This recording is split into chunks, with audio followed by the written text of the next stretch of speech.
Саламатсыздар, урматтуу телегөрүүчүлөр, ЛТР телеканалында туура тамактаналы теледолбоорунун кезектеги чыгарылышы азыктар пирамидасынын кайсыл топторун көбүрөөк рационуңуздарда колдоносуздар? Тамакка кошула турган, жасала турган бул картошка, пияз, сабиз кирет. Дан азыктарынан күрүч болобу, булгур болобу, гречка болобу, 4/1 бөлүгү белок кетсе, 4/1 бөлүгүнө дан азыктарынан жасалган гарнир катары кетип атабы. Бул экинчи бөлүгүн биз мөмө жемиштер менен толтуруш керек деп атабыз. Кадимки эле бир шорпону алайлык. Азыктардын баарын жетиштүү жана толук кандуу организмге бериш үчүн ден соолук тарелкасынын маанилүүлүгү ушул жерде ортого келип чыгат экен. Үйдөгү эле, огороддогу эле жашылчалардын баардыгын колдонсок эң сонун болот.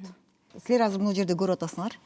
Азыктар тамактануу пирамидасы боюнча эрежесин сактап, биз бул жерге бүт топтордогу азыктарды, тамактарды койдук да.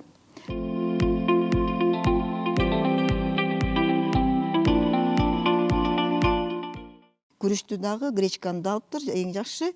Салаты дагы 3-түсү тең бар. Эсте калдыбы? Тарелка оңойлоо экен түзүш. Көп пайдалуу нерселерди үйрөндүм жана ден соолук тарелкасын дайыма колдонгонго аракет кылам. Жана үйдөгүлөргө, досторума дагы үйрөтөм. Узак жашаңыз, туура тамактаныңыз.